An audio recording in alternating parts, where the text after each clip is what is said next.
प्रास्ताविक गुरुजींनी सादर केलेले आहे। यानंतर मार्गदर्शन सत्राला सुरुवात करून परमपूज्य पट्टाधीष्ठित महदाचार्य श्री तिरडे बाबा यांनी आम्हाला आपल्या वाणीमधून बोधामृत पाजावे अशी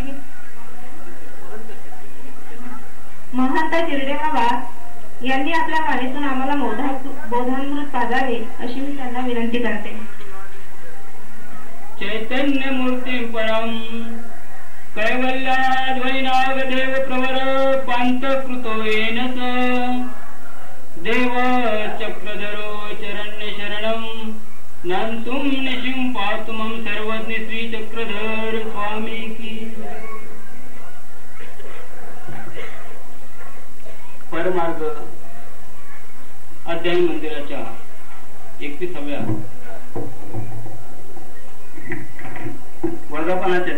वर्धापन दिनाच्या निमित्ताने होत असलेली धर्मसभा, या धर्मसभेला लाभलेले व्याख्यान मार्तंड माझे गुरुवर्य श्री दत्त मंदिर निफाड या संस्थांचे अध्यक्ष आदरणीय श्रद्धेय निफाडचे बाबाजी, त्याचप्रमाणे रिद्धपूर निवासी आदरणीय श्रद्धेय प्रातस्मरणीय महंत श्री अक्षिदेव बाबाजी शास्त्री, मंचगावचे उपस्थित असलेले आदरणीय श्रद्धेय प्रातस्मरणीय महंत श्री दत्तराज बाबाजी, आदरणीय श्रद्धेय प्रातस्मरणीय महंत श्री वाकीकर बाबाजी जामुदेकर देवबर्डी, आदरणीय श्रद्धेय प्रातस्मरणीय महंत श्री मल्ले बाबाजी, त्याचप्रमाणे आदरणीय श्रद्धेय प्रातस्मरणीय महंत श्री देमेराज बाबाजी, आदरणीय श्रद्धेय महंत श्री आळसपूरकर बाबाजी, आपल्या शतकामध्ये वाटचाल करत आहोत आणि या मंदिराचा देखील 31वा वाढदिवस आपण संपन्न करत आहोत। स्वामी श्री चक्रधरांच्या तत्वज्ञानाचा प्रचार आणि प्रसार व्हावा या दृष्टिकोनातून या व्यासपीठाची, या परमार्ग अध्ययन मंदिराची डॉक्टर रामो मेश्राम यांनी केलेली आहे। या संस्थेचं कार्य महान आहे। या विदर्भातील सर्वच जिल्ह्यांमध्ये ही संस्था अग्रेसर आहे धर्म प्रचारासाठी आणि खऱ्या अर्थाने स्वामी श्री चक्रधरांचा संदेश आणि खऱ्या अर्थाने महाराष्ट्राला कशाची गरज आहे, खऱ्या भक्तीपासून, खऱ्या ईश्वरापासून वंचित असलेला अज्ञान समाज, त्या समाजाला खऱ्या अर्थाने दिशा देण्याचं कार्य भगवान श्री चक्रधर स्वामींनी 11व्या शतीत असलेला हा अज्ञान समाज आज ज्यांच्या प्रास्ताविकामधून आपण ऐकलेले ईश्वरी भक्तीपासून वंचित असलेला हा दलित समाज नव्हे तर अज्ञान समाज, तो कुठल्याही जातीचा असो, कुठल्याही पंथाचा असो, परंतु त्या काळामध्ये विशिष्ट वर्गांनी वेदांचं अध्ययन करावं, मनन करावं, पठन करावं, स्त्रीला मोक्षाचा अधिकार नाही, स्त्रियांना मोक्षाचा अधिकार नाही, शूद्रांना मंदिरामध्ये जाण्याची मुभा नव्हती। त्या काळामध्ये भगवान श्री चक्रधर स्वामींनी आपल्या तत्वज्ञानातून सर्वांना आपल्या समोरती घेऊन मोक्षाचं महाद्वार खुलं करून दिलं ते भगवान श्री चक्रधर स्वामींनी। आणि त्या काळातली परिस्थिती स्वामींनी त्या परिस्थितीला तोंड देऊन आपलं अहोरात्र ज्ञानदानाचं कार्य स्वामींनी त्या 11व्या शतकामध्ये केलं। स्वामींचा मुक्काम वेरूळ येथे असताना एक मातंग स्वामींसाठी, स्वामींच्या दर्शनासाठी लाडू घेऊन येतो आणि तो लाडू स्वामी स्वीकार करतात।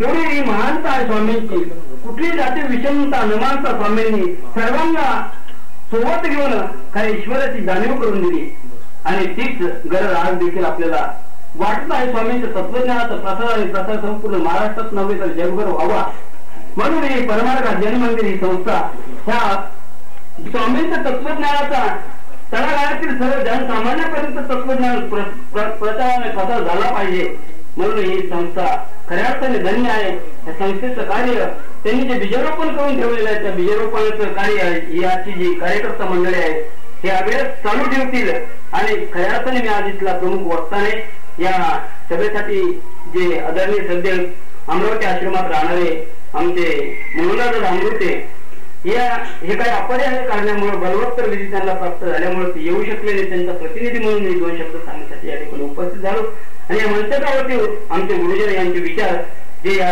कार्यक्रमासाठी अनेक किलोमीटरवरून इथे उपस्थित झालेले त्यांचे विचार ऐकण्यासाठी मी या ठिकाणी आलेलो आहे. म्हणून या सर्व कार्यकर्त्यांना परमार्थ अध्ययन मंदिराच्या कार्यकर्त्यांना स्वामीची चक्र उदंड आयुष्य प्रदान करून सशक्त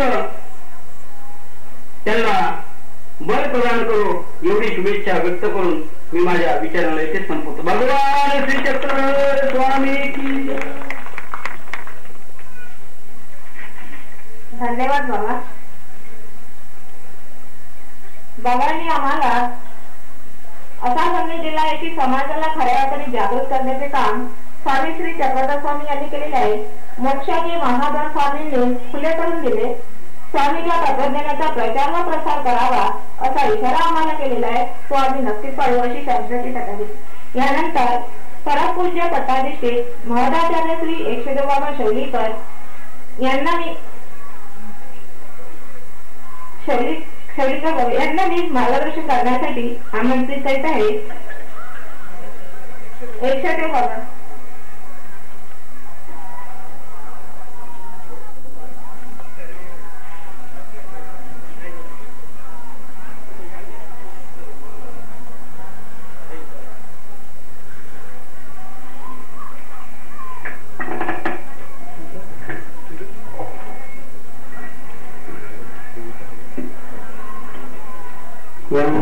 चक्रधरा कृपा सर्वेश्वराची परा कारुण्यनटनागरा द्वैकरा विघ्नादि दोषा संबंधे जगजीवतारुण्यवरा पूता कृता हे धरा दातारा करुणाकरा वरमते जावे विभो गुजरा भगवान श्री चक्रधर स्वामी की जय. प्रातस्मरणीय श्री शिर्डी बाबा त्याचप्रमाणे शेड्यूल विराजमान असलेले परमपूजनीय दत्तराज बाबा, परमपूजनीय महर्षी मल्ले बाबा, परमपूजनीय महर्षी वाकीकर बाबा, परमपूजनीय महर्षी देवराज बाबा आणि आता आपण ज्यांचे विचार ऐकले ते परमपूजनीय महर्षी महंत बाबा चेडे. स्टेजवर सर्व विराजमान आचार्यगण शास्त्रज्ञांतगणाने या ठिकाणी उपस्थित असलेले सर्व बंद झाले भगिनी. भगवान श्री चक्रस्वामींच्या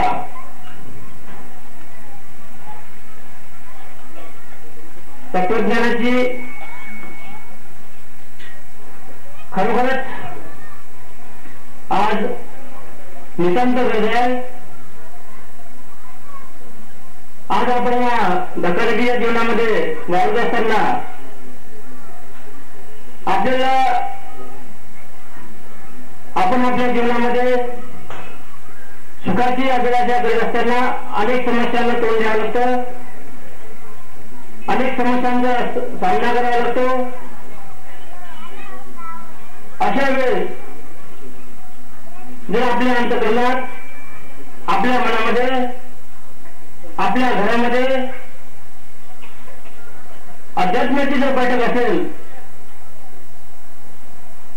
तर निश्चितच आपल्याला यश प्रदान झाल्याशिवाय राहणार नाही. म्हणून मी या ठिकाणी वाचनिकांना एक नम्र विनंती करतो की आपल्या घरामध्ये प्रत्येकाने लहान मुलापासून ते मोठ्या मुलापर्यंत संस्कार घालण्याची जरूर आहे आणि ते संस्कार निश्चितच आपल्या जीवनात यश प्रदान करतील. या ठिकाणी ही डॉक्टर मेश्राम यांनी जी संस्था स्थापन केली आहे, डॉक्टर मेश्राम आणि आमचे गुरुवर्ग एकशे मोठे यांचं नेहमी तत्वज्ञानाची चर्चा विमर्श चालायचं आणि त्याचे 8-8 दिवस हिंदू संस्थेमध्ये राहायचे. त्यासोबत आजचे सचिव हे सुद्धा हमेशा असायचे. त्यांच्या ठिकाणी असलेली जी धर्माविषयीची तळमळ खरोखर स्तुत्य आहे. आणि त्यांनी जे आहे या ठिकाणी संस्थेच्या माध्यमातून जे रोपं लावलेले आहे ते रोपं उत्तरोत्तर याला अनेक फळाफळांनी वाढत जावं. या ठिकाणी जी मंडळी जी आहे कार्यकर्ते मंडळी ती हमेशा धर्मकार्यात कोणीही अध्ययनाच्या कार्यात प्रमार्गाच्या प्रसिद्धीच्या कार्यात अग्रेसर असतात आणि ही त्यांच्याकडून उत्तरोत्तर सेवा घडत राहो अशी मी सर्वांना शुभेच्छा देतो. आपला अधिक न वेळ घेता आपल्या ठिकाणी आपल्या आज धर्मसभेला लागलेले अध्यक्ष दंगेवारना आज या ठिकाणी 2 कीर्तनकार स्टेजवर आहेत विरामान आणि दोन्ही कीर्तनकार चांगल्या प्रकारे कीर्तनाचं माध्यम व्याख्यान मांडण हे सर्वगुण संपन्न असलेले कीर्तनकार आपल्याला लाभले आहेत आणि त्यांचा आपल्याला लाभ मिळावा यासाठी मी आपला वेळ त्यांना दान करतो आणि मी माझे 2 शब्द संपवतो.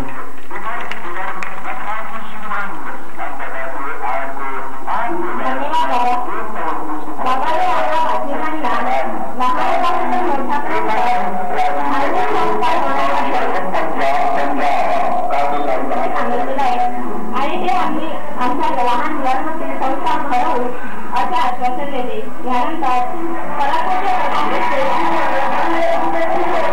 बाबा यांना मी आपल्या मार्गदर्शन करण्यासाठी आमंत्रित करते.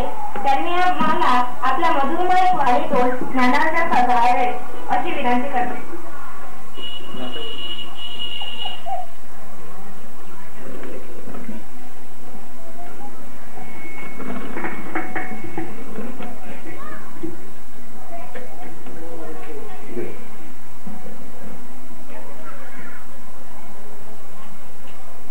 उद्धरतुं भवसागरे निपतितान् जीवान् सदा दुःखितान् दग्रेण मां प्रति परवश चैतन्यमूर्तिं पराम् कैवल्याध्वनिनागदेव प्रवर पंत कृतायेन स देवश्चक्रधरो शरण्य शरणो नंतो संपातु मां. भगवान श्री चक्रधर स्वामी की जय. या महानुभाव परमार्ग अध्ययन मंदिराच्या 21व्या वर्धापन दिनाच्या निमित्तानं आणि वार्षिक हा संत मेळावा वार्षिक मेळावा या मेळाव्याच्या निमित्तानं ही जी धर्मसभा आयोजित केली गेलेली आहे या धर्मसभेचे सभाध्यक्ष माझे सन्मित्र परमपूजनीय पट्टाधिष्ठित महंत